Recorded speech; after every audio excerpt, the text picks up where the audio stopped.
Selamat datang di channel Cerita Kehidupan. Sebelum lanjut ke cerita selanjutnya, yuk subscribe dan like. Absen dulu di kolom komen ya ah. Udara dingin pendingin ruangan di Terminal 3 Bandara Soekarno-Hatta seolah menembus hingga ke tulang sumsum Hanum. Gadis itu mengeratkan syal rajut berwarna krem, hadiah ulang tahun terakhir dari suaminya, Aris. Di hadapannya, Aris berdiri dengan koper besar dan tas punggung yang tampak berat. Seberat beban yang harus mereka tanggung di pundak masing-masing. Hanya 2 tahun. Hanum. Mas janji. Bisik Aris. Suaranya serak. Seolah ada bongkahan batu yang menyumbat tenggorokannya. Ia menggenggam tangan Hanum erat. Sangat erat. Seakan jika ia melepasnya sedetik saja, dunia mereka akan runtuh. Hanum hanya bisa mengangguk pelan. Air matanya sudah kering sejak keberangkatan mereka dari rumah tadi subuh. Di belakang mereka, Ibu Lastri, ibu mertua Hanum, berdiri dengan wajah yang sulit diartikan. Wanita paruh baya itu terus memegangi lengan Aris, sesekali mengusap bahu putranya dengan gerakan yang posesif. Ingat, Aris, ini demi martabat keluarga kita. Hutang mendiang ayahmu harus lunas. Jangan sampai tanah warisan itu disita bank. Sela Ibu Lastri dengan nada tegas, seolah sedang mengingatkan seorang prajurit yang hendak maju ke medan perang. Aris menoleh ke arah ibunya, lalu kembali menatap Hanum. Ada kilatan kesedihan yang ganjil di matanya, sesuatu yang saat itu Hanum anggap sebagai rasa berat hati biasa. Mas sudah titipkan semuanya pada ibu. Kalau ada apa-apa, tanya ibu ya. Jangan nakal di rumah. Mas juga, jaga kesehatan di Jerman. Katanya di sana sedang musim dingin yang ekstrim. Suara Hanum bergetar. Aris tersenyum tipis. Sebuah senyuman yang kelak akan menghantui mimpi-mimpi Hanum selama 2 tahun ke depan. Ia mengecup kening Hanum lama sekali. Bau parfum maskulin bercampur aroma sabun mandi Aris seolah ingin direkam kuat-kuat oleh indera penciuman Hanum. Saat pengumuman keberangkatan menggema di seluruh penjuru aula, Aris berbalik. Ia berjalan menjauh, melewati gerbang keberangkatan internasional tanpa menoleh lagi. Hanum berdiri membeku, melihat punggung suaminya perlahan menghilang di balik rumunan calon penumpang lain. Ia merasa separuh jiwanya ikut terbawa masuk ke dalam pesawat kargo yang akan membawa Aris terbang ribuan kilometer menyeberangi samudera. Perjalanan pulang ke rumah terasa sunyi senyap. Di dalam taksi, Ibu Lastri terus menatap keluar jendela. Hanum mencoba membuka percakapan. Namun mertuanya itu hanya menjawab dengan gumaman singkat. Ibu, apa Aris sudah kasih tahu alamat apartemennya di sana nanti? Tanya Hanum pelan. Ibu Lastri menoleh. Matanya yang tajam menatap Hanum dengan intensitas yang membuat Hanum merasa tidak nyaman. Dia akan tinggal di asrama pelabuhan. Hanum. Katanya sinyal di sana susah karena banyak alat elektronik besar dan dinding baja. Dia yang akan menghubungi kita kalau sempat. Jangan kau ganggu dia dengan telepon terus-menerus. Biarkan dia fokus cari uang. Hanum terdiam. Ia baru menikah dengan Aris selama 1 tahun. Setahun yang penuh kebahagiaan sebelum badai hutang mendiang ayah mertuanya datang menerjang. Aris yang bekerja sebagai staf administrasi biasa tak punya pilihan selain mengambil tawaran kerja di sebuah perusahaan logistik internasional di Hamburg, Jerman, dengan gaji 5 kali lipat dari gajinya di Jakarta. Sesampainya di rumah, suasana terasa berbeda. Rumah tipe 45 yang biasanya terasa hangat kini mendadak terasa dingin dan asing. Ibu Lastri langsung masuk ke kamarnya, mengunci pintu tanpa pamit. Malam itu, Hanum duduk di tepi tempat tidur mereka. Ia menyentuh bantal Aris yang masih menyisakan aroma suaminya. Ia mengambil ponsel, hendak mengirim pesan singkat, namun ia teringat ucapan Ibu Lastri. Jangan kau ganggu dia. Tepat pukul 11 malam, sebuah pesan masuk ke ponsel Hanum. Sayang, Mas sudah sampai di transit. Capek sekali. Mungkin nanti di Jerman Mas jarang bisa pegang HP karena peraturan ketat di asrama.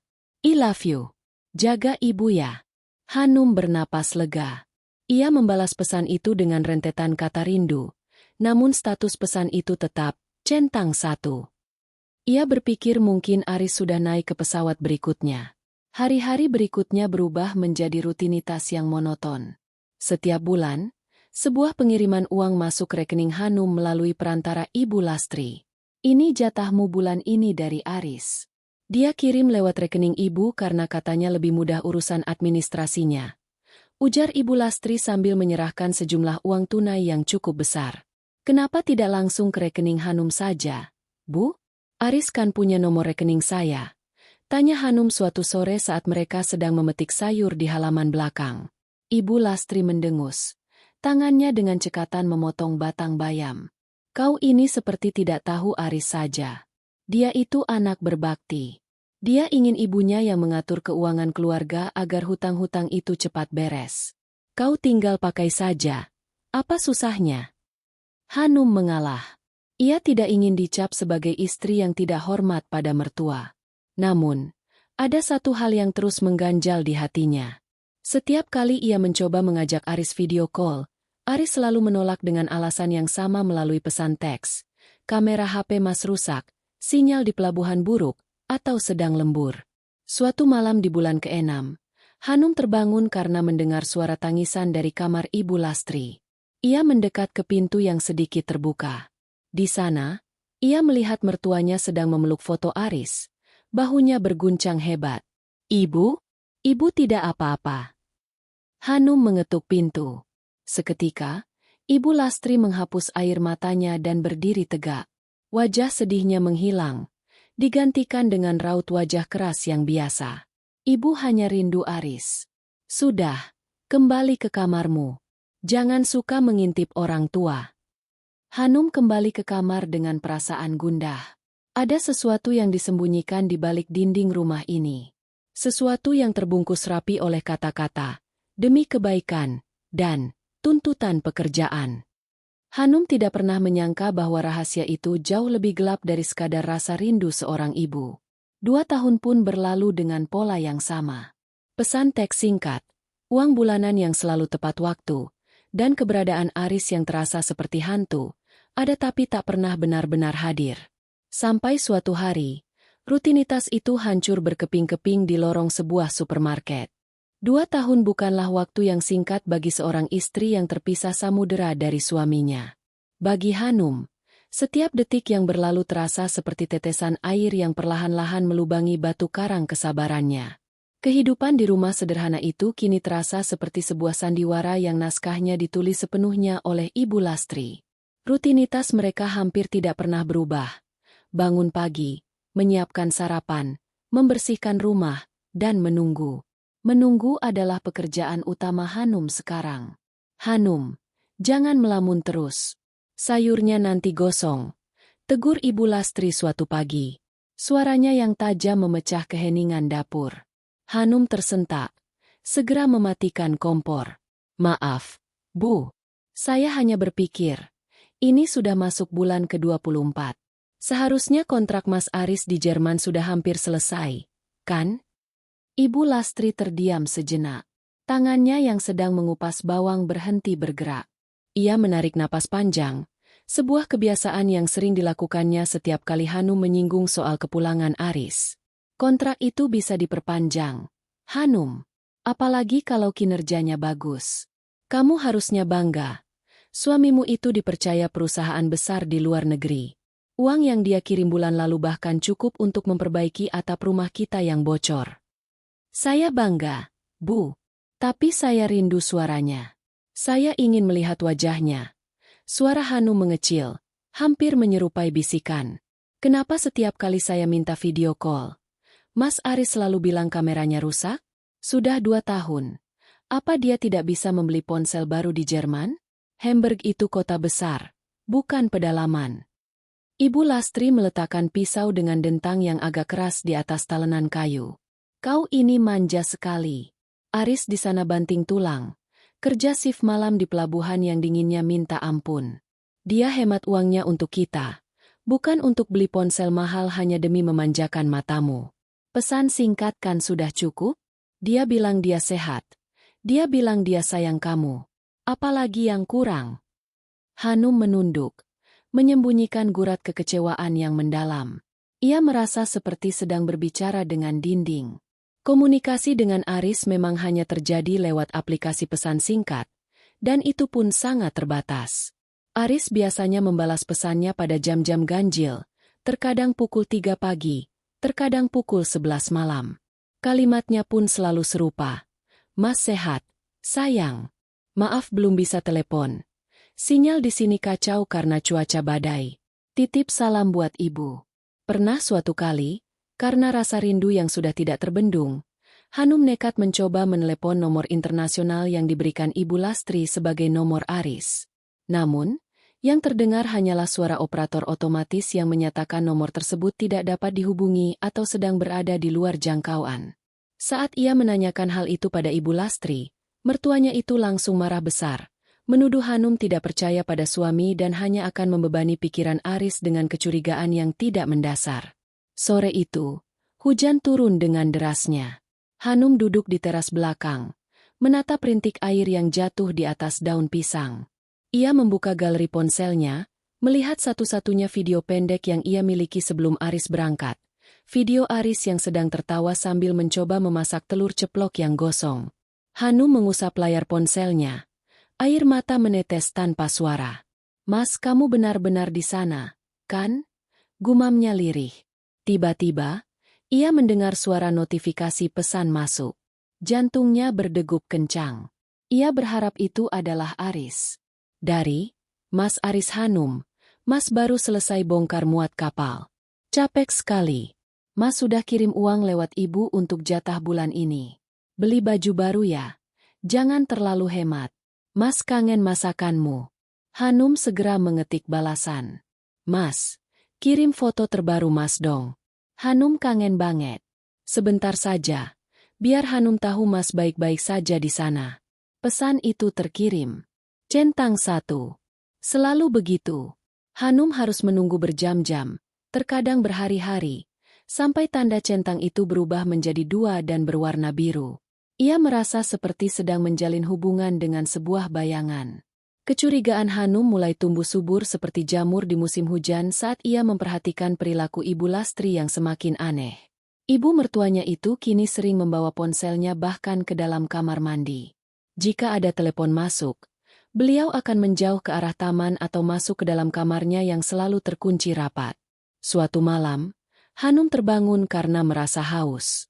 Saat melewati kamar Ibu Lastri, ia mendengar suara bisikan. Ia berhenti, menempelkan telinganya ke pintu kayu yang sudah agak lapuk itu. Ia tenang saja. Dia tidak curiga. Uangnya sudah masuk, kan? Jangan sampai ada yang tahu. Ini demi kebaikan dia juga. Bisik Ibu Lastri. Suaranya terdengar sangat hati-hati, penuh dengan nada konspirasi. Hanum menahan napas. Siapa yang sedang diajak bicara oleh Ibu Lastri? Apakah Aris? Tapi kenapa Ibu Lastri bilang, dia tidak curiga? Siapa yang dimaksud dengan dia? Apakah itu dirinya? Keesokan harinya, suasana rumah terasa semakin menyesakan. Ibu Lastri bersikap seolah-olah tidak ada yang terjadi, tetap sibuk dengan rutinitasnya dan sesekali memuji kebaikan Aris yang sangat berbakti. Namun bagi Hanum, pujian-pujian itu kini terdengar seperti duri yang tajam. Setiap kata yang keluar dari mulut mertuanya terasa seperti lapisan kebohongan yang ditumpuk-tumpuk. Rasa penasaran dan kecemasan itu mulai mempengaruhi kesehatan Hanum. Ia sering melamun dan nafsu makannya berkurang. Ibu Lastri menyadarinya dan memberikan saran yang terdengar sangat perhatian namun sebenarnya bertujuan untuk menjauhkannya dari rumah. Hanum, sepertinya kamu butuh udara segar. Pergilah ke supermarket besar di pusat kota. Belilah keperluan bulanan yang agak banyak. Sekalian beli camilan yang kamu suka. Gunakan uang dari Aris ini, kata Ibu Lastri sambil menyodorkan beberapa lembar uang ratusan ribu. Hanum mengangguk setuju. Ia memang butuh keluar dari atmosfer rumah yang terasa mencekik ini. Ia tidak tahu bahwa keputusan untuk pergi ke supermarket hari itu akan menjadi titik balik hidupnya selamanya. Ia tidak tahu bahwa di balik deretan rak-rak makanan beku dan aroma pembersih lantai, sebuah rahasia besar yang telah dijaga selama 2 tahun akan mulai terkuak melalui tangan seorang asing. Di dalam bus menuju supermarket, Hanum terus memandangi cincin pernikahannya. Ia teringat janji Aris di bandara 2 tahun lalu. Hanya 2 tahun, Hanum. Kini, Waktunya sudah hampir habis, dan ia merasa suaminya justru terasa semakin jauh, melampaui batas-batas benua dan samudera. Supermarket pusat kota siang itu terasa sangat ramai. Suara denting mesin kasir, gumaman pengunjung yang sibuk membandingkan harga, dan musik instrumen yang diputar sayup-sayup di langit-langit gedung seharusnya bisa mengalihkan pikiran Hanum. Namun, perasaan ganjil yang ia rasakan sejak semalam justru semakin menebal. Ia menyusuri lorong-lorong rak dengan langkah gontai, memasukkan detergen, sabun, dan beberapa makanan kaleng ke dalam troli tanpa benar-benar melihat mereknya. Pikirannya masih tertinggal di balik pintu kamar Ibu Lastri yang terkunci. Jangan sampai ada yang tahu. Ini demi kebaikan dia juga. Kalimat itu terus berputar di kepalanya seperti kaset rusak. Siapa yang dimaksud Ibu Lastri? Dan apa yang tidak boleh diketahui? Hanum mencoba menepis pikiran buruk itu. Mungkin ibu sedang membicarakan masalah hutang keluarga yang belum lunas. Mungkin ada kolektor yang masih menagih dan ibu tidak ingin Hanum cemas. Ya, itu penjelasan yang paling masuk akal, pikir Hanum sambil menghela napas panjang. Setelah hampir 1 jam berputar, Hanum melangkah menuju barisan kasir. Antrean cukup panjang karena hari itu adalah akhir pekan. Hanum berdiri di belakang seorang ibu yang sibuk menenangkan anaknya yang merengek minta dibelikan coklat. Di belakang Hanum, seorang pria mengenakan jaket denim kusam dan topi bisbol hitam berdiri dengan jarak yang sangat dekat. Terlalu dekat untuk ukuran orang asing di tempat umum. Hanum merasa risih. Ia sedikit menggeser trolinya ke depan. Namun pria itu ikut maju. Hanum bisa mencium aroma rokok yang samar dan keringat dari pria tersebut. Wajahnya tertutup bayangan topi, namun Hanum bisa melihat rahangnya yang kokoh dan bekas luka kecil di dekat telinganya. Saat giliran Hanum tiba, ia mulai meletakkan barang belanjaannya di atas ban berjalan. Ia sibuk mengeluarkan dompet dari tasnya ketika tiba-tiba ia merasakan sebuah sentuhan dingin di punggung tangannya yang masih memegang pinggiran troli. Sebuah tangan kasar menyelipkan sesuatu ke dalam telapak tangan Hanum. Hanum tersentak. Hampir berteriak karena terkejut.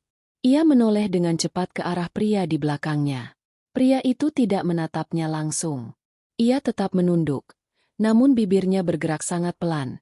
Hampir tidak terdengar di tengah kebisingan supermarket. "Aku punya info tentang suamimu," bisik pria itu. Suaranya berat dan penuh penekanan. "Jangan buka di sini. Buka saat kamu tiba di rumah. Sendirian."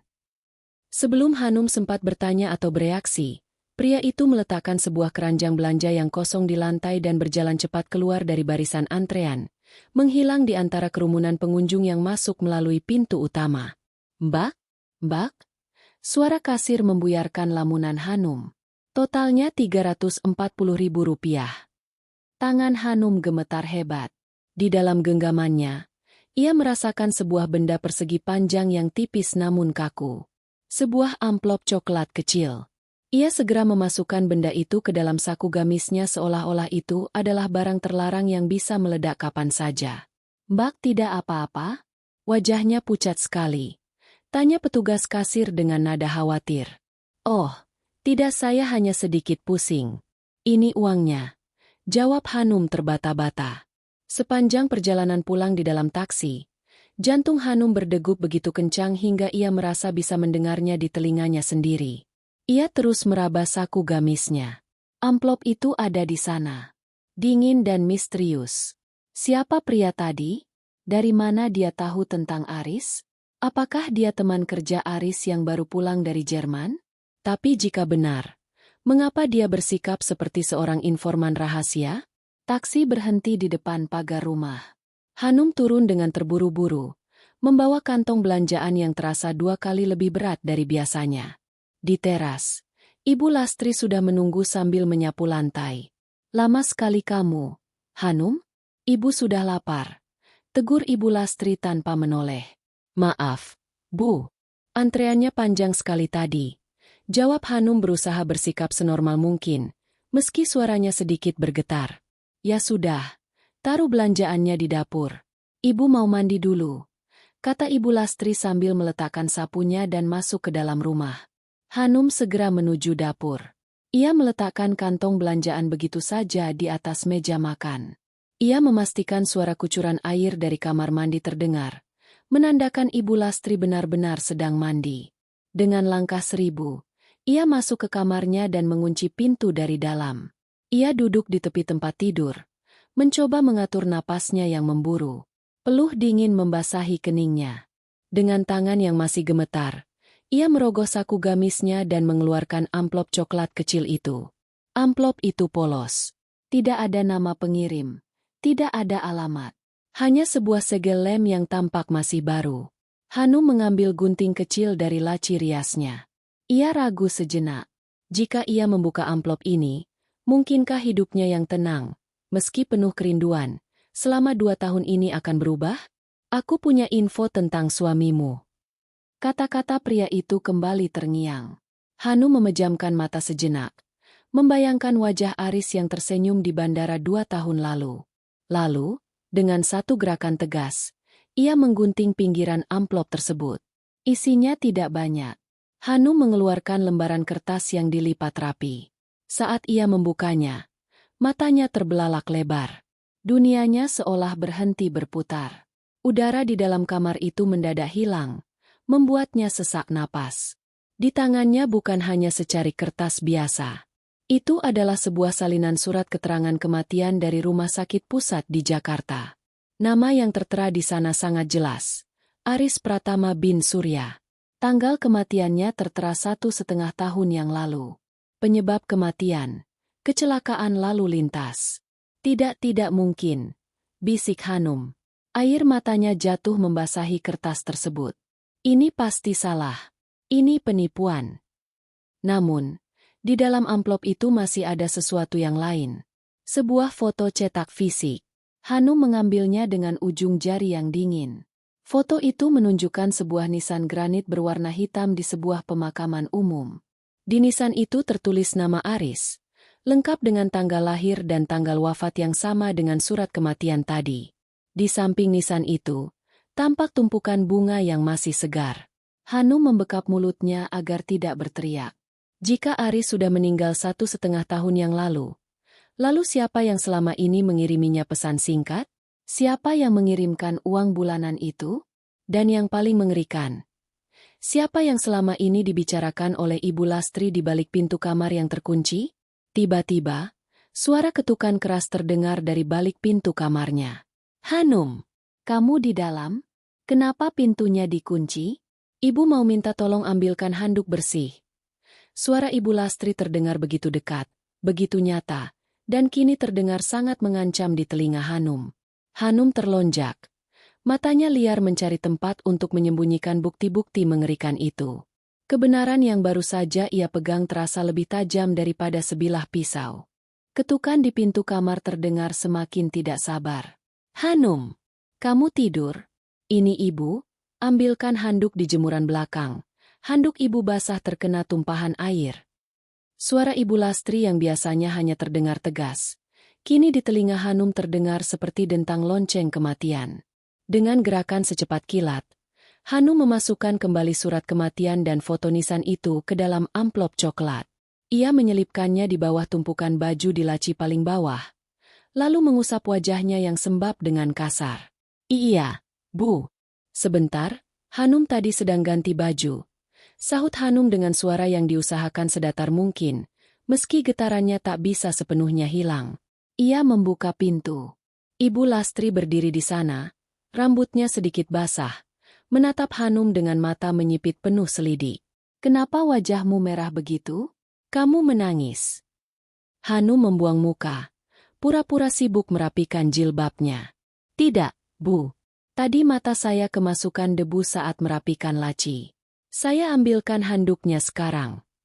Hanum berjalan melewati mertuanya dengan jantung yang masih bertalu-talu. Setiap langkah yang ia ambil terasa berat, seolah kakinya terikat rantai besi. Di jemuran belakang, sambil mengambil handuk, Hanum menatap langit yang mulai jingga. Pikirannya melayang pada surat itu. 1,5 tahun lalu. Artinya, hanya 6 bulan setelah Aris berangkat, suaminya sudah tiada. Lalu, sandiwara apa yang terjadi selama setahun terakhir? Malam itu, makan malam terasa seperti siksaan. Ibu Lastri makan dengan tenang. Sesekali bercerita tentang rencana merenovasi teras depan menggunakan uang kiriman Aris bulan depan. Hanum menatap piringnya. Nasi di hadapannya terasa seperti pasir. Setiap kali Ibu Lastri menyebut nama Aris, bulu kuduk Hanum berdiri. "Kamu tidak makan, Hanum? Masakanmu kurang garam hari ini," komentar Ibu Lastri. "Saya kurang enak badan, Bu. Saya mau istirahat lebih awal," jawab Hanum singkat. Ia segera membereskan meja dan masuk ke kamar sebelum Ibu Lastri sempat bertanya lebih lanjut. Di dalam kamar yang gelap, Hanum kembali mengeluarkan amplop itu. Ia menyalakan lampu meja yang redup dan meneliti setiap detail surat keterangan kematian tersebut. Stempel rumah sakitnya terlihat asli. Nama dokternya pun tercantum jelas. Ia kemudian mengambil ponselnya. Tangannya gemetar saat membuka mesin pencari. Ia mengetikkan nama dokter dan rumah sakit tersebut. Semuanya nyata. Rumah sakit itu ada di Jakarta Timur. Dokter itu memang spesialis forensik di sana. Hanum kemudian beralih ke aplikasi pesan singkatnya. Ia melihat percakapan terakhirnya dengan Aris, "Tadi sore. Mas sehat? Sayang. Beli baju baru ya?" Air mata Hanum tumpah tak terbendung. Ia membekap bantal ke wajahnya agar isakannya tidak terdengar sampai ke kamar sebelah. "Siapa kamu?" bisiknya lirih pada layar ponsel itu. "Siapa yang mengetik pesan ini kalau Mas Aris sudah dikubur?" Rasa sedih yang mendalam perlahan berubah menjadi kemarahan yang dingin. Ia merasa dikhianati oleh orang-orang yang paling ia percayai. Ibu mertuanya, wanita yang ia anggap sebagai pengganti ibunya sendiri, telah membiarkannya hidup dalam kebohongan selama 18 bulan. Ia membiarkan Hanum menunggu, berdoa, dan merindu pada seorang pria yang sudah menyatu dengan tanah. Hanum teringat sesuatu. Foto nisan di amplop itu. Ada petunjuk lokasi di sudut foto, sebuah kode area pemakaman. Hanum mencari lokasi tersebut di peta digital. Taman Pemakaman Umum, TPU, Pondok Ranggon. Jaraknya hanya 1 jam dari rumah ini. "Besok," batin Hanum. "Aku harus membuktikan ini sendiri." Namun, ada satu hal yang terus mengusik logikanya. Jika Aris meninggal karena kecelakaan lalu lintas di Jakarta 1,5 tahun lalu, mengapa Ibu Lastri tidak memberitahunya? Dan yang lebih gila lagi, bagaimana mungkin Ibu Lastri mengelola skenario kerja di Jerman ini dengan begitu rapi? Pesan-pesan itu, uang bulanan itu dari mana asalnya? Hanum teringat ucapan pria misterius di supermarket tadi. "Buka saat kamu tiba di rumah." Pria itu pasti tahu sesuatu yang lebih besar. Tiba-tiba, Hanum mendengar suara gesekan halus dari ruang tengah. Ia mematikan lampu meja dan mengintip dari celah pintu yang sedikit terbuka. Ia melihat bayangan Ibu Lastri berjalan mengendap-endap menuju telepon rumah. Namun kemudian mengurungkan niatnya dan beralih ke ponsel pribadinya. Ibu Lastri duduk di kursi kayu, membelakangi kamar Hanum. Ia tampak sedang mengetik sesuatu dengan serius. Sesekali ia menoleh ke arah kamar Hanum, memastikan menantunya sudah tidur. Hanum memberanikan diri. Ia mengambil ponselnya sendiri, masuk ke aplikasi chat, dan mengirim pesan ke nomor Aris. "Mas, aku rindu sekali. Bisa bicara sebentar?" Dari celah pintu, Hanum melihat layar ponsel di tangan Ibu Lastri menyala. Mata Ibu Lastri membelalak. Beliau tampak panik sejenak. Lalu dengan cepat jarinya menari di atas layar. Detik berikutnya, ponsel di tangan Hanum bergetar. Sebuah balasan masuk. Dari "Mas Aris, sabar ya sayang. Mas lagi sibuk banget di dermaga. Nanti kalau senggang Mas kabari lagi. Tidurlah. Jangan tunggu Mas." Darah Hanum serasa berhenti mengalir. Ia melihat dengan mata kepalanya sendiri bagaimana Ibu Lastri meletakkan ponsel itu kembali ke atas meja setelah pesan itu terkirim. Kebisuan malam itu pecah oleh suara detak jantung Hanum yang kencang. Kebenarannya lebih pahit dari empedu. Ibu mertuanya sendiri adalah sosok di balik identitas Aris selama ini. Ibu Lastri adalah orang yang selama ini membalas pesan rindu Hanum, yang berpura-pura menjadi suaminya, yang membiarkannya memeluk harapan kosong setiap malam. Hanum merosot ke lantai di balik pintu. Ia ingin berteriak, ingin mendobrak pintu itu dan memaki mertuanya. Tapi ia tahu ia harus tenang. Jika ia meledak sekarang, ia mungkin tidak akan pernah tahu di mana Aris dikuburkan atau apa motif sebenarnya di balik semua kegilaan ini. Ia harus pergi ke makam itu besok. Ia harus melihat dengan matanya sendiri nama yang terukir di atas batu nisan itu. Dan yang terpenting, ia harus mencari tahu apa yang sebenarnya terjadi pada hari kecelakaan itu. Hari di mana dunianya sebenarnya sudah berakhir tanpa ia sadari. Malam itu, langit seolah ikut berduka, tertutup mendung tebal tanpa bintang. Hanum masih terduduk di balik pintu kamarnya, memeluk lutut dengan tubuh yang gemetar hebat. Kenyataan bahwa Ibu Lastri adalah orang yang selama ini membalas pesan-pesan Aris, terasa lebih mengerikan daripada film horor manapun yang pernah ia tonton. Setiap kata cinta, setiap janji kepulangan, dan setiap nasihat yang ia terima selama setahun setengah terakhir hanyalah ketikan jemari seorang wanita tua yang haus akan kendali. Setelah memastikan suara dengkur halus Ibu Lastri terdengar dari kamar sebelah, sebuah tanda bahwa mertuanya telah terlelap setelah menjalankan aksi tipu-tipunya, Hanum bangkit. Ia tidak bisa menunggu sampai pagi. Rasa penasaran yang bercampur amarah membakar dadanya, menuntut jawaban segera. Dengan langkah sepelan kucing, Hanum keluar dari kamarnya. Ia tidak menyalakan lampu. Cahaya remang dari lampu jalan yang menembus ventilasi udara sudah cukup baginya untuk melihat bayangan perabotan rumah. Targetnya hanya satu, kamar Ibu Lastri. Pintu kamar itu tidak dikunci rapat. Sebuah kelalaian yang jarang terjadi. Hanum mendorongnya perlahan, menahan napas saat engsel pintu mengeluarkan bunyi derit halus. Di dalam, Ibu Lastri tertidur pulas dengan posisi telentang. Di atas nakas, tepat di samping lampu tidur yang mati, tergeletak ponsel berwarna hitam yang tadi ia lihat digunakan untuk membalas pesannya. Jantung Hanum serasa mau melompat keluar saat ia meraih ponsel itu.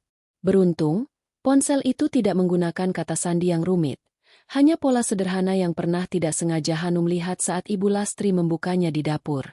Dengan tangan yang berkeringat, Hanum membuka pola tersebut. Layar ponsel itu menyala, menampilkan aplikasi pesan singkat. Hanum menutup mulutnya agar tidak memekik. Di sana, di barisan paling atas, ada nama kontak, istriku. Hanum membukanya. Itu adalah percakapan mereka. Ribuan pesan rindu dari Hanum dibalas dengan kebohongan-kebohongan sistematis oleh Ibu Lastri. Namun, yang lebih mengejutkan adalah kontak lainnya. Ada kontak bernama Asuransi, Pak Dharma, dan Notaris, Surya. Hanum beralih ke galeri foto. Di sana, ia menemukan tumpukan foto dokumen yang membuat kepalanya berdenyut.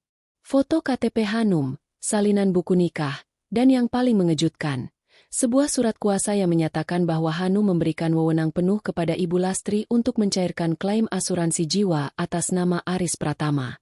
Tanda tangan di atas materai itu bukan tanda tangan Hanum. Itu adalah pemalsuan yang sangat rapi.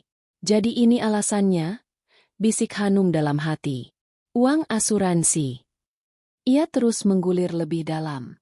Ada foto-foto Aris yang belum pernah ia lihat. Foto Aris yang terbaring di berangkar rumah sakit dengan perban di sekujur kepala. Tanggal foto itu adalah 1,5 tahun yang lalu, tepat pada tanggal yang tertera di surat kematian. Air mata Hanum jatuh menetes ke layar ponsel. Di foto itu, Aris terlihat sangat menderita sebelum akhirnya pergi untuk selamanya. Dan selama masa kritis itu, Ibu Lastri tidak memberitahunya. Ibu Lastri membiarkan Aris mati sendirian tanpa didampingi istrinya. Tiba-tiba, Ibu Lastri bergerak dalam tidurnya. Hanum membeku, menahan napas hingga dadanya terasa sakit. Wanita tua itu bergumam tidak jelas, lalu berbalik membelakangi nakas. Hanum segera meletakkan kembali ponsel itu ke tempat asalnya. Namun, matanya menangkap sesuatu yang menyembul dari bawah bantal Ibu Lastri. Sebuah buku tabungan tua. Dengan keberanian yang tersisa, Hanum menarik sedikit buku itu. Itu adalah buku tabungan atas nama Aris Pratama yang masih aktif. Di dalamnya terdapat catatan transaksi masuk setiap bulan dalam jumlah besar, uang klaim asuransi yang dicairkan secara bertahap. Dan di kolom pengeluaran, ada penarikan tunai rutin setiap tanggal 5, Tanggal yang sama saat Ibu Lastri memberikan uang kiriman Aris kepada Hanum. Semuanya menjadi jelas sekarang. Sandiwara, kerja di Jerman, diciptakan agar Ibu Lastri bisa menguasai uang asuransi Aris tanpa harus membaginya atau menjelaskannya kepada siapapun. Dengan membuat Aris seolah-olah masih hidup, Ibu Lastri tidak perlu mengurus pembagian harta warisan atau menghadapi kemungkinan Hanum akan pergi dari rumah itu dan membawa pergi bagian yang seharusnya menjadi milik Hanum. Hanum keluar dari kamar itu dengan perasaan mual yang luar biasa. Ia kembali ke kamarnya, mengunci pintu, dan jatuh terduduk di lantai. 2 tahun, Mas. Isaknya tanpa suara. 2 tahun aku bicara dengan pembunuh jiwaku sendiri. Ia merasa seperti hidup dalam sangkar emas yang dibangun di atas nisan suaminya. Ibu Lastri tidak hanya mencuri suaminya, tapi juga mencuri hak Hanum untuk berduka. Ia telah dirampok dari kesempatan untuk membisikkan doa terakhir di telinga Aris, dirampok dari kesempatan untuk memandikan jenazahnya, dan dirampok dari kenyataan pahit yang seharusnya ia hadapi sejak lama. Hanum mengambil tas kecilnya. Ia memasukkan amplop coklat dari pria misterius tadi, beberapa potong pakaian, dan surat-surat penting miliknya. Ia tidak bisa tinggal di rumah ini lebih lama lagi. Namun, sebelum ia pergi, ia harus melakukan satu hal lagi. Ia membuka ponselnya, lalu mengirim pesan ke nomor Aris untuk terakhir kalinya. Mas, aku tahu kamu ada di dekatku. Besok pagi, aku akan menemuimu di tempat yang seharusnya aku datangi 1,5 tahun lalu. Tunggu aku di sana. Ia tahu pesan itu akan masuk ke ponsel di kamar sebelah. Ia tahu Ibu Lastri akan terbangun dengan kepanikan luar biasa besok pagi. Hanum merebahkan diri di tempat tidur tanpa memejamkan mata sedikit pun. Pikirannya sudah terbang jauh ke TPU Pondok Ranggon. Ia ingin melihat nisan itu. Ia ingin memastikan bahwa pria yang ia cintai benar-benar ada di sana.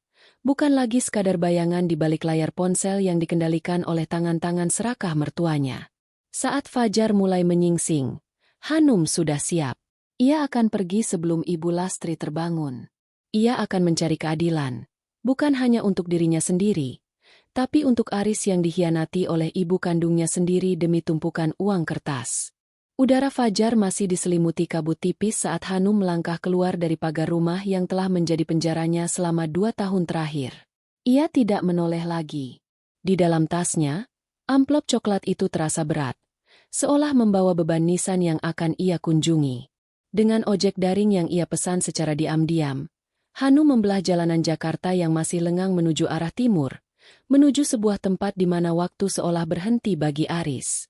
Taman Pemakaman Umum Pondok Ranggon terbentang luas dengan ribuan nisan yang berjajar rapi.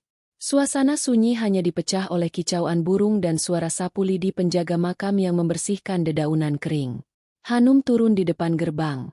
Kakinya terasa lemas. Ia menunjukkan foto nisan dari dalam amplop kepada seorang petugas pemakaman. Pak, tahu di mana blok untuk nama ini? Aris Pratama, meninggal sekitar 1,5 tahun lalu. Suara Hanum bergetar, hampir hilang ditelan angin. Petugas itu mengangguk pelan setelah melihat foto tersebut. Oh, Mas Aris. Mari. Mbak. Makamnya sering dikunjungi, jadi saya ingat betul. Hanum mengikuti langkah petugas itu dengan jantung yang berdegup tidak keruan. Sering dikunjungi? Berarti Ibu Lastri benar-benar datang ke sini secara rutin sementara Hanum dibiarkan merana di rumah menanti kabar dari Jerman. Langkah mereka berhenti di sebuah blok yang cukup teduh di bawah pohon Kamboja. Petugas itu menunjuk sebuah makam dengan nisan granit hitam yang mengkilap, persis seperti yang ada di foto. Ini makamnya, Mbak. Hanum terpaku. Di sana, terukir dengan jelas, Aris Pratama bin Surya. Wafat, 14 September 2024. Dunia Hanum seketika runtuh. Ia jatuh bersimpuh di samping gundukan tanah yang sudah mulai ditumbuhi rumput hijau rapi itu. Ia menyentuh permukaan nisan yang dingin dengan jari-jari yang gemetar. Dingin. Sangat dingin. Tidak ada kehangatan yang pernah ia rasakan dari pelukan Aris. Mas Aris. Hanum terisak hebat. Bahunya berguncang, mengeluarkan segala sesak yang selama ini ia pendam. Kenapa Mas ninggalin Hanum begini? Kenapa Mas diam saja? Ia menangis sejadi-jadinya, meratapi setiap pesan teks palsu yang ia balas dengan penuh cinta, meratapi setiap doa yang ia panjatkan untuk keselamatan Aris di negeri orang, padahal suaminya sudah berada di bawah kakinya sendiri, membeku dalam keheningan abadi. Tiba-tiba, seorang pria paruh baya dengan caping dan seragam kotor, si penjaga makam yang tadi, mendekat lagi sambil membawa ember berisi air bunga. "Bak, ini siapanya Mas Aris? Istrinya ya?" Hanum mendongak dengan mata sembab. "Iya, Pak. Saya istrinya.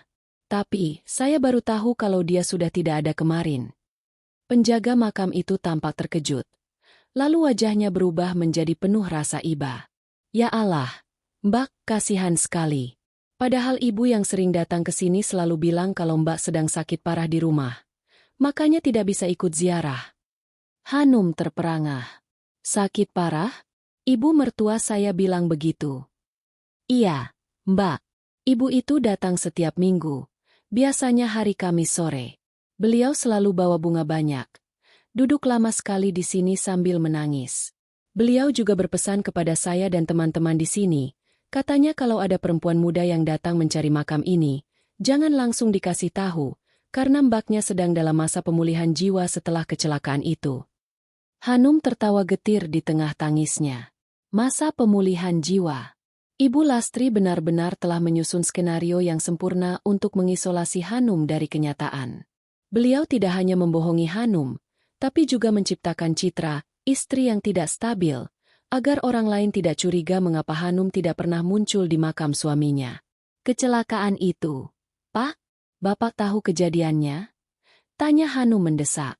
Penjaga makam itu menggaruk kepalanya yang tidak gatal. "Saya cuma dengar dari ibu itu, Mbak. Katanya Mas Aris kecelakaan motor pas mau berangkat ke bandara 2 tahun lalu. Meninggalnya di rumah sakit setelah sempat koma beberapa hari. Tapi anehnya, pemakamannya dilakukan sangat cepat dan tertutup. Cuma ibu itu dan satu orang pria lagi yang datang saat itu." "Pria lagi?" Hanum teringat pada pria misterius di supermarket. Apakah dia orangnya? Hanum mengambil air bunga dan menyiramkannya ke atas makam Aris. Ia mencabut beberapa rumput liar dengan perasaan yang campur aduk. Di satu sisi, ia merasa lega karena akhirnya tahu di mana Aris berada. Di sisi lain, kebenciannya pada Ibu Lastri memuncak hingga ke ubun-ubun. Mertuanya telah memperlakukannya seperti orang bodoh. Seperti boneka yang bisa dimainkan demi uang asuransi dan rasa takut akan kesepian. "Mas Aris, maafkan Hanum," bisik Hanum sambil mencium nisan itu. Hanum janji, kebenaran ini tidak akan berhenti di sini. Ibu harus membayar semua air mata ini. Hanum bangkit berdiri. Wajahnya yang semula penuh duka kini berubah menjadi kaku dan penuh tekad. Ia mengeluarkan ponselnya, mengambil foto makam tersebut sebagai bukti terakhir yang ia butuhkan. Saat ia hendak melangkah pergi, ia melihat sebuah mobil taksi berhenti di depan gerbang pemakaman. Seorang wanita tua dengan kerudung lebar turun dari mobil tersebut. Hanum mengenali postur itu. Itu Ibu Lastri. Sepertinya pesan teks yang dikirim Hanum tadi malam benar-benar membuat Ibu Lastri panik dan langsung menuju ke sini untuk memastikan apakah Hanum benar-benar menemukan tempat ini. Hanum tidak lari. Ia justru berdiri tegak di samping makam Aris, menunggu mertuanya berjalan mendekat. Ia ingin melihat wajah itu. Wajah yang selama 2 tahun ini ia cium tangannya setiap hari, saat topeng kebohongannya terlepas tepat di atas pusara putranya sendiri. Ibu Lastri berjalan dengan langkah terburu-buru. Matanya liar mencari-cari. Saat pandangan mereka bertemu, langkah Ibu Lastri terhenti seketika. Wajahnya memucat, lebih putih daripada kain kafan. "Hanum." Suara Ibu Lastri tercekat di tenggorokan. "Selamat pagi, Ibu," sapa Hanum dengan nada sedingin es. Mas Aris bilang, dia sudah bosan mendengar kebohongan ibu dari balik tanah ini. Angin kencang bertiup di area pemakaman, menerbangkan kelopak bunga Kamboja yang mengering, namun tak satu pun dari kedua wanita itu bergeming. Ibu Lastri berdiri mematung beberapa meter dari Hanum. Tangannya yang memegang bungkusan bunga mawar gemetar hebat hingga plastik pembungkusnya berkerisik nyaring. Wajah yang biasanya penuh otoritas itu kini tampak rapuh, Keriputnya terlihat lebih dalam di bawah sinar matahari pagi. "Hanum, kenapa kamu ada di sini?" Suara Ibu Lastri nyaris tidak terdengar, serak dan penuh ketakutan. Hanum tersenyum getir, sebuah senyuman yang tidak mencapai matanya. Ia melangkah satu tindak lebih dekat ke nisan Aris. Tangannya mengusap granit hitam itu dengan lembut. "Kenapa ibu tanya begitu?" "Seharusnya saya yang tanya. Kenapa ibu baru mengizinkan saya bertemu dengan suami saya setelah 2 tahun dia kedinginan di sini?" Ibu bisa jelaskan, Nak." Ibu Lastri mencoba melangkah maju. Tangannya terjulur seolah ingin menggapai bahu Hanum, namun Hanum menghindar dengan gerakan cepat yang penuh penolakan. "Jelaskan apa, Bu?" "Jelaskan tentang Mas Aris yang meninggal karena kecelakaan saat hendak menuju bandara? Atau jelaskan tentang siapa yang selama ini mengetik pesan, 'I love you', dan 'Mas sedang di Jerman', ke ponsel saya setiap malam?" Hanum merogoh sakunya, mengeluarkan ponselnya dan menunjukkan layar yang masih menampilkan balasan pesan palsu semalam. "Siapa yang mengetik ini, Bu? Hantu Mas Aris? Atau jemari ibu yang tega menipu menantunya sendiri demi uang asuransi?" Mendengar kata asuransi, tubuh Ibu Lastri limbung. Ia jatuh terduduk di atas rumput makam di sebelah makam Aris. Bunga mawar yang dibawanya terlepas, berserakan di tanah. "Ibu tidak bermaksud begitu, Hanum. Ibu hanya takut." "Takut apa?" teriak Hanum. Suaranya pecah mengguncang keheningan pemakaman. "Takut kehilangan uang asuransi itu? Takut kalau saya tahu Mas Aris sudah meninggal. Saya akan pergi dari rumah itu dan ibu tidak punya pelayan lagi untuk mengurus rumah dan masa tua ibu." Ibu Lastri mulai terisak. Air mata mengalir di pipinya yang cekung. "Bukan begitu. Kamu satu-satunya keluarga yang tersisa." Saat Aris meninggal di rumah sakit setelah koma 3 hari, ibu merasa dunia ibu kiamat. Aris itu segalanya bagi ibu. Kalau kamu tahu dia sudah tidak ada, kamu pasti akan pulang ke orang tuamu. Ibu akan sendirian, Hanum. Ibu tidak kuat menanggung sepi di rumah itu sendirian tanpa ada yang bisa diajak bicara tentang Aris. "Jadi ibu menciptakan Aris yang fiktif agar saya tetap di sana? Ibu membiarkan saya merindu pada bayangan? Ibu membiarkan saya setiap malam berdoa untuk keselamatannya di Jerman. Padahal dia sudah membusuk di sini." Hanum mendekat. Suaranya kini merendah namun penuh penekanan yang tajam. "Setiap kali saya menangis rindu, ibu malah mempertebal kebohongan itu. Ibu memalsukan tanda tangan saya untuk mencairkan uangnya. Itu bukan cinta, Bu. Itu egois. Itu jahat." Ibu Lastri menutupi wajahnya dengan kedua tangan. Bahunya berguncang hebat. Uang itu ibu simpan untukmu juga, Hanum. Ibu hanya takut kamu tidak bisa mengelolanya. Ibu takut harta Aris habis jika kamu kembali ke keluargamu. Jangan bawa-bawa nama saya untuk membenarkan kejahatan ibu," potong Hanum dengan dingin. "Ibu bahkan bilang pada penjaga makam ini kalau saya sakit jiwa. Ibu membunuh karakter saya agar tidak ada yang percaya jika suatu saat saya curiga. Ibu benar-benar sudah merencanakannya dengan sangat rapi, bukan?" Hanum mengeluarkan amplop coklat kecil dari tasnya dan melemparnya ke pangkuan Ibu Lastri. "Seseorang memberikan ini di supermarket. Dunia tidak membiarkan kebohongan ibu abadi. Mas Aris sendiri yang menggerakkan orang ini untuk memberitahu saya." Ibu Lastri melihat isi amplop itu dengan mata terbelalak. "Pria itu, dia pasti Lukman," gumam Ibu Lastri pelan. "Siapa Lukman?" cecar Hanum. "Teman Mas Aris, dia yang ada di lokasi saat kecelakaan itu terjadi. Dia yang membantu ibu mengurus pemakaman yang cepat agar kamu tidak sempat melihat jenazahnya. Ibu membayarnya untuk diam, tapi sepertinya dia merasa bersalah." Ibu Lastri menatap Hanum dengan tatapan memohon. "Hanum, tolong maafkan ibu. Jangan laporkan ibu. Kita bisa mulai lagi. Ibu akan berikan semua uang asuransi itu padamu. Kita tinggal bersama, ya?" Hanum menatap mertuanya dengan rasa muak yang tak terbendung. "Mulai lagi? Di atas kebohongan 2 tahun? Ibu pikir uang bisa mengembalikan waktu saya yang hilang untuk berduka secara layak? Ibu pikir uang bisa menghapus fakta bahwa saya tidak ada di samping Mas Aris saat dia mengembuskan napas terakhir karena ibu menghalangi saya. Hanum berbalik, memunggungi Ibu Lastri. Ia menatap nisan suaminya untuk terakhir kalinya pagi itu. Saya tidak butuh uang ibu. Saya butuh keadilan untuk Mas Aris. Mulai detik ini, saya bukan lagi menantu ibu. Dan rumah itu, silakan ibu nikmati kesepian di sana bersama uang asuransi yang ibu puja-puja. Hanum, jangan pergi. Hanum. Ibu Lastri mencoba mengejar dengan merangkak. Namun kakinya seolah tak bertenaga. Hanum terus melangkah pergi tanpa menoleh sedikit pun. Di belakangnya, suara tangisan histeris Ibu Lastri membelah kesunyian TPU Pondok Ranggon. Hanum merasa seolah sebuah beban besar baru saja terangkat dari bahunya. Namun di saat yang sama, lubang besar di hatinya kini terasa semakin nyata. Aris benar-benar sudah pergi, dan kini ia harus menghadapi kenyataan bahwa musuh terbesarnya adalah orang yang selama ini ia panggil ibu. Ia berjalan menuju gerbang, mengeluarkan ponselnya, dan mencari kontak seorang pengacara yang pernah dikenalnya. Sandiwara ini harus berakhir di meja hukum. Hanum duduk di sebuah bangku kayu di luar area pemakaman, membiarkan deru kendaraan yang mulai memadati jalanan Pondok Ranggon menenggelamkan isak tangisnya yang tersisa. Di tangannya, ia menggenggam ponsel yang terasa panas. Pikirannya tidak lagi hanya tertuju pada nisan Aris, melainkan pada rincian transaksi yang ia lihat di ponsel Ibu Lastri semalam. Ada sesuatu yang lebih besar dari sekadar rasa kesepian seorang ibu. Ia membuka kembali catatan kecil yang sempat ia buat di aplikasi catatan ponselnya saat menggeledah kamar Ibu Lastri.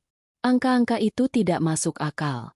Klaim asuransi jiwa untuk kecelakaan kerja atau lalu lintas biasanya cair dalam satu jumlah besar, lump sum.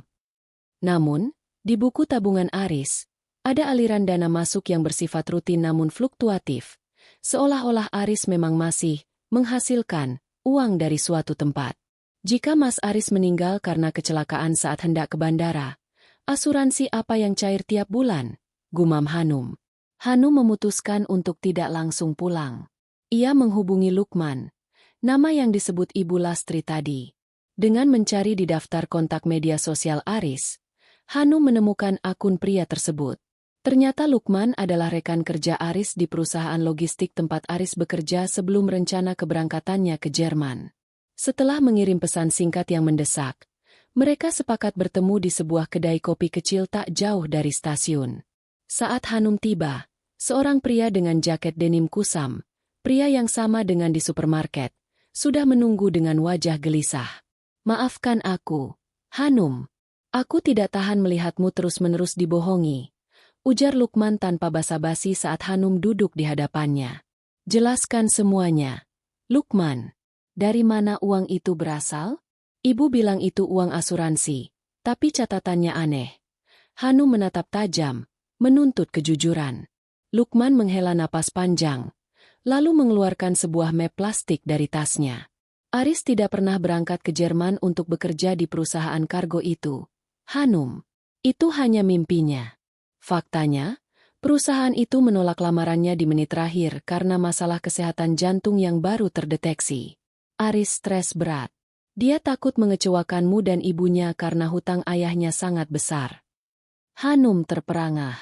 Lalu, hari itu, saat dia pamit di bandara, dia sebenarnya tidak naik pesawat. Dia hanya masuk ke terminal, menunggu kalian pulang, lalu keluar lagi lewat pintu lain. Dia menginap di tempatku selama seminggu, bingung harus melakukan apa. Disitulah petaka terjadi. Dia memutuskan untuk bekerja sebagai driver pengantar barang lepas yang jam kerjanya gila-gilaan demi mengejar setoran yang setara dengan gaji di Jerman. Dia kecelakaan karena kelelahan. Motornya menabrak truk kontainer di Jakarta Timur. Lukman menjeda kalimatnya. Matanya berkaca-kaca. "Uang yang kamu terima tiap bulan itu, sebagian kecil memang dari santunan kecelakaan yang diatur agar cair berkala. Tapi sebagian besar lainnya adalah hasil dari penjualan tanah warisan milik keluarga kalian di desa secara diam-diam." Hanum merasa kepalanya berputar. Tanah warisan? Tapi ibu bilang tanah itu akan disita bank kalau Mas Aris tidak kerja di Jerman.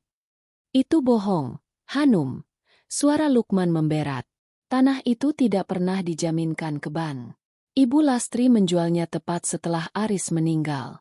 Dia menggunakan identitas Aris yang masih hidup untuk memalsukan dokumen penjualan, dibantu oleh oknum notaris bernama Surya yang juga kerabat jauhnya. Dia sengaja mencairkan uang hasil penjualan tanah itu sedikit demi sedikit kepadamu, memberikannya padamu seolah-olah itu adalah gaji Aris. Dia ingin kamu tetap tinggal, mengurusnya, dan tidak menuntut hak waris atas tanah yang sebenarnya sudah dia uangkan sendiri. Hanum menyandarkan punggungnya ke kursi, merasa mual yang luar biasa. Ibu Lastri bukan hanya memalsukan keberadaan Aris, tapi juga merampok masa depan Hanum. Tanah itu adalah satu-satunya aset yang Aris ingin jaga untuk masa depan anak-anak mereka kelak. Ternyata, selama 2 tahun ini, Hanum hidup dari uang hasil penjualan harta miliknya sendiri yang dicuri oleh mertuanya. Ibu Lastri kecanduan judi daring. Hanum, tambah Lukman dengan suara rendah, seolah membocorkan rahasia paling kelam. Hanum tersentak. Apa? Setelah Aris meninggal, dia kehilangan arah. Dia mulai bermain judi di ponselnya. Itulah sebabnya uang asuransi dan hasil penjualan tanah itu menyusut cepat. Dia panik. Makanya dia terus bersandiwara agar kamu tidak pergi. Kalau kamu pergi, tidak ada lagi yang menanggung biaya hidup sehari-hari, karena semua uang Aris sudah dia habiskan di meja judi digital. Pantas saja Ibu Lastri selalu memegang ponselnya dengan sangat protektif. Pantas saja beliau sering bicara berbisik-bisik tengah malam. Bukan bicara dengan Aris atau agen asuransi, melainkan mungkin dengan agen judi atau penagih hutang. Hanum menatap amplop coklat di atas meja. Kebenaran ini jauh lebih buruk dari sekadar penipuan identitas. Ini adalah eksploitasi, pencurian, dan pengkhianatan berlapis. Ibu mertuanya telah mengorbankan martabat putra kandungnya sendiri yang sudah wafat demi memuaskan penyakit judinya dan mempertahankan kenyamanan hidupnya. Aku punya bukti chat dan rekaman suara saat Ibu Lastri memintaku memalsukan saksi kematian di kelurahan. Lukman menyodorkan sebuah flash disk. Gunakan ini. Aku tidak mau uang tutup mulutnya lagi. Aku merasa dihantui Aris setiap malam. Hanum mengambil flash disk itu dengan tangan yang dingin. Terima kasih, Lukman. Kamu sudah melakukan hal yang benar, meski terlambat. Hanum berdiri. Matanya yang tadi basah kini kering dan tajam. Rasa sedihnya kini telah sepenuhnya bermutasi menjadi amarah yang terukur. Ia tidak akan membiarkan Ibu Lastri hanya menangis di pemakaman. Wanita itu harus mempertanggungjawabkan setiap rupiah yang ia curi dan setiap kebohongan yang ia rakit di atas pusara suaminya. Langkah Hanum kini mantap menuju kantor polisi. Ia tidak akan pulang ke rumah itu sebagai menantu yang penurut. Ia akan kembali sebagai badai yang akan meruntuhkan seluruh istana kebohongan Ibu Lastri. Hanum tidak langsung menuju kantor polisi. Setelah bertemu Lukman, ia duduk diam di dalam taksi, menatap flash disk di genggamannya seolah benda itu adalah jantung dari seluruh kekacauan hidupnya. Kemarahan yang tadi meluap kini mulai berbenturan dengan kenyataan pahit lainnya. Ibu Lastri adalah satu-satunya orang tua yang ia miliki sekarang, dan wanita itu sedang sakit, baik secara mental karena kecanduan judi, maupun secara fisik karena usia. Namun, pengkhianatan ini terlalu besar untuk sekadar dimaafkan dengan pelukan. Hanum memutuskan untuk kembali ke rumah satu kali terakhir. Bukan untuk berdamai, melainkan untuk mengambil hak-haknya dan memberikan vonis terakhir secara langsung. Saat ia sampai di depan rumah, suasana terasa sangat sepi. Pintu depan terbuka lebar, menunjukkan bahwa Ibu Lastri mungkin sudah pulang dari pemakaman dalam keadaan hancur. Saat melangkah masuk, Hanum menemukan Ibu Lastri duduk di lantai ruang tengah. Wajahnya sembab, rambutnya berantakan, dan di tangannya ada sebuah ponsel yang layarnya retak. Di sekelilingnya berserakan kertas-kertas tagihan yang selama ini disembunyikan di bawah karpet. Hanum. Suara Ibu Lastri terdengar lemah, hampa. Mereka menelepon lagi. Mereka bilang kalau aku tidak membayar kekalahanku sore ini, mereka akan datang ke sini. Hanum berdiri tegak di hadapan mertuanya.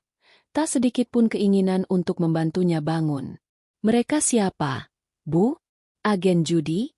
Atau penagih hutang atas nama Mas Aris yang sebenarnya sudah tidak ada? Ibu Lastri menatap Hanum dengan pandangan kosong. Ibu hanya ingin menang sekali saja. Hanum, ibu ingin mengembalikan uang asuransi Aris yang hilang agar bisa kuberikan padamu. Tapi ibu malah terjebak.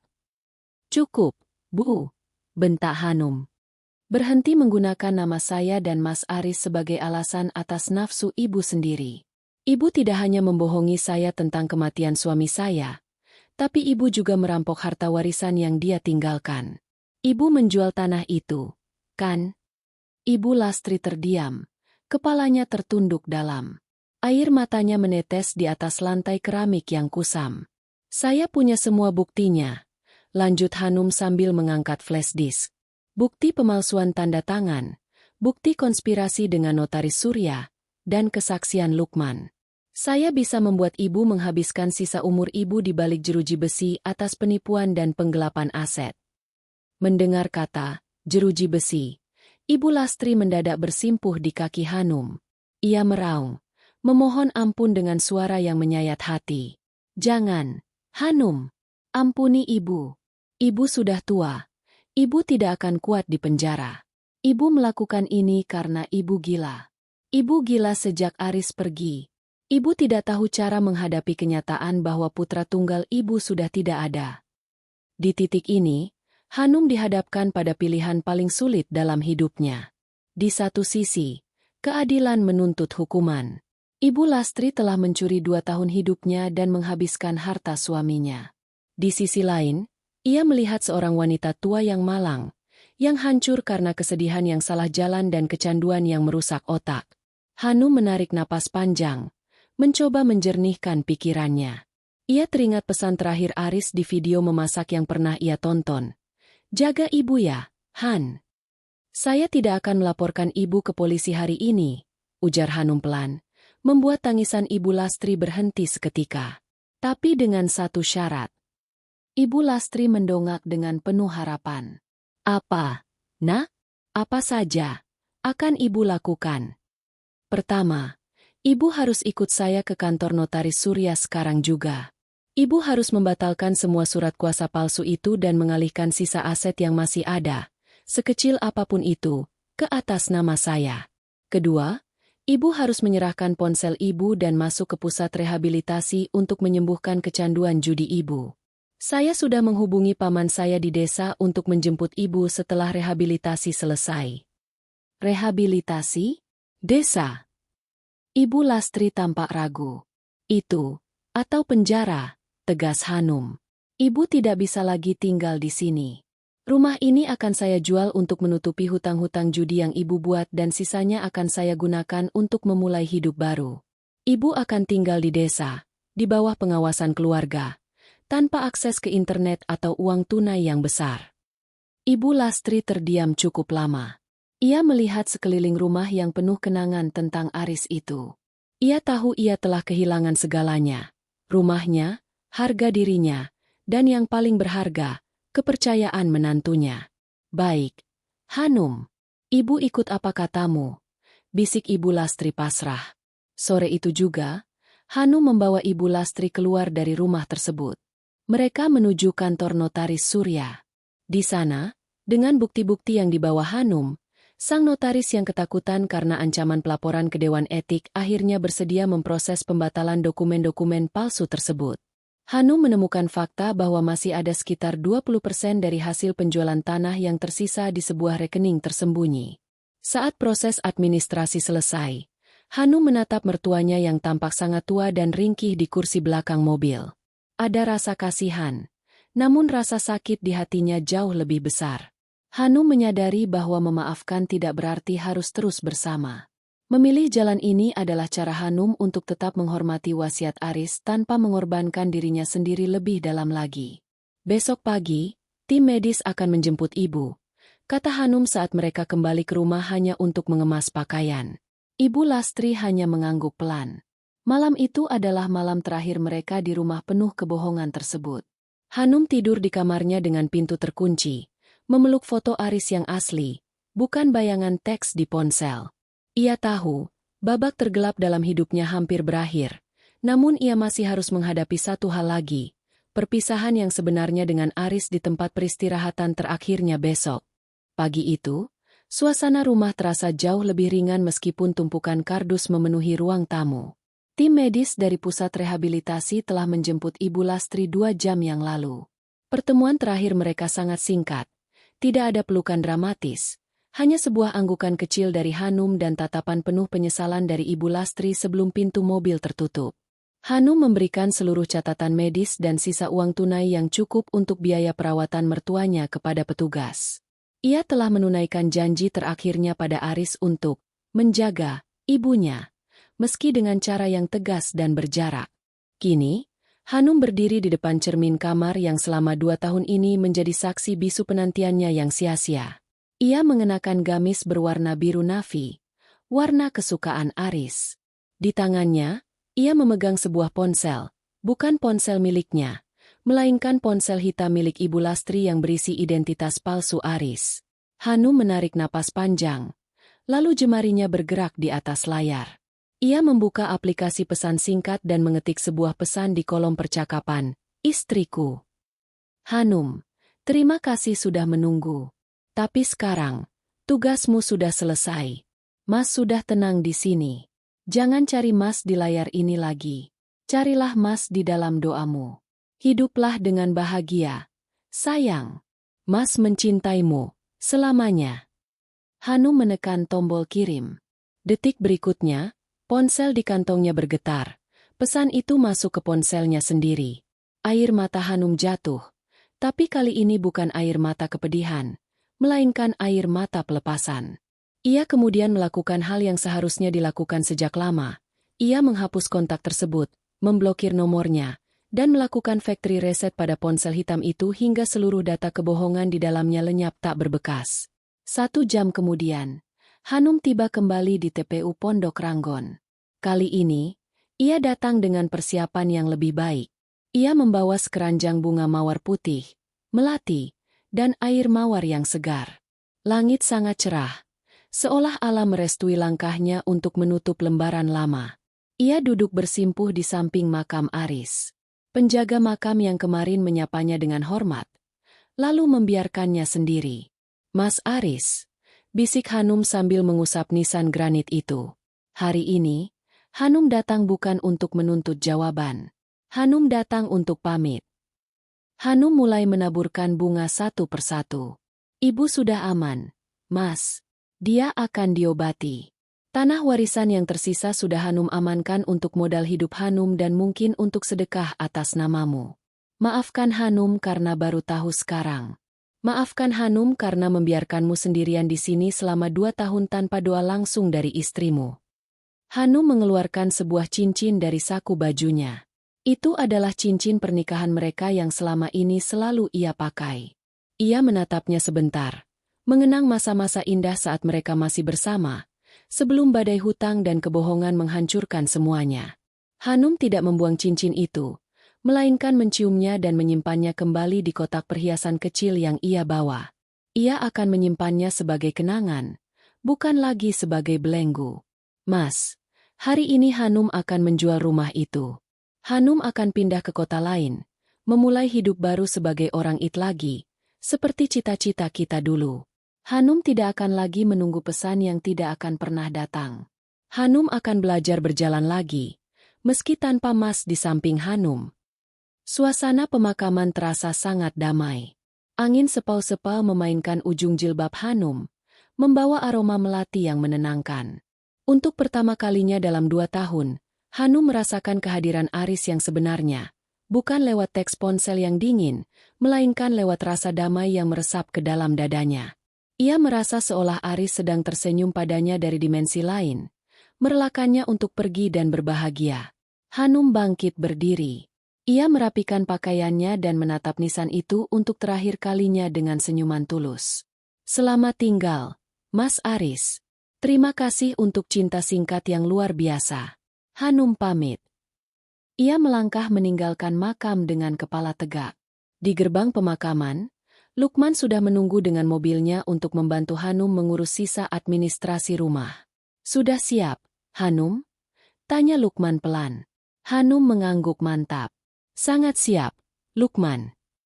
Saat mobil mulai bergerak meninggalkan area pemakaman, Hanum melihat keluar jendela. Dunia luar tampak begitu luas dan penuh kemungkinan. Ia tahu perjalanannya ke depan tidak akan mudah. Ia harus membangun kembali karirnya dari nol, menghadapi rasa sepi yang sesungguhnya, dan menyembuhkan trauma akibat dikhianati orang terdekat. Namun, Hanum tidak lagi takut. Ia telah menemukan kebenaran, dan kebenaran itu telah memerdekakannya. Amplop coklat yang ia terima di supermarket tempo hari bukan hanya berisi kabar kematian, tapi juga surat pembebasan bagi jiwanya. Di atas aspal jalanan Jakarta yang sibuk, Hanum memejamkan mata sejenak, membayangkan masa depan yang cerah. Ia bukan lagi seorang istri yang menunggu bayangan. Ia adalah Hanum, seorang wanita yang kuat, yang telah melewati api pengkhianatan dan keluar sebagai pemenang. Cerita tentang Aris telah selesai di nisan itu, namun cerita tentang Hanum baru saja dimulai.